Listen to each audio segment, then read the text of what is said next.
I gotta ask you a few things. Best pitcher you ever faced, most dominant pitcher you ever faced? Well, of course, you know, you have to put Gibson in there, Bob Gibson, and Koufax, and Drysdale, and of course later on, and after that was over with, then you had Tom Seaver to come in, you know. So all of these guys were very dominant, you know, and that's what made baseball what it was. You know, somebody said, would you have loved to play today? You would have made a lot of money.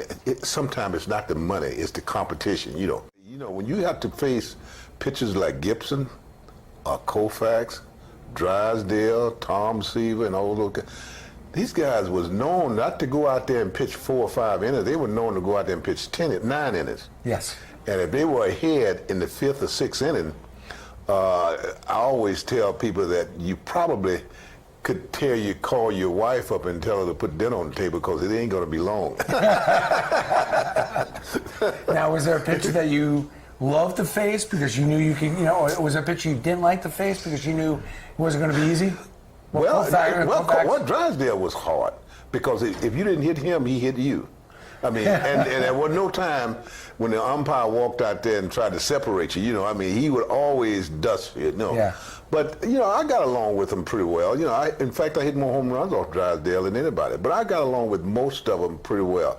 I don't think that I tried to show up a pitcher, you know, by like some of these guys hit a home run. About for 5 minutes after you hit the home run kind of thing? Yeah, and then giving people high fives and all that. You know, I would gladly tip around the bases, you know. Yes. And my home runs never did go 450 feet. They always went 350. Just barely made it out of the ballpark. And when that happened, the pitcher go back and say, God, man, I almost had him. So, I tell you, man, I just can't imagine you doing like a crazy high five, low five, and I can't. You know, some of them.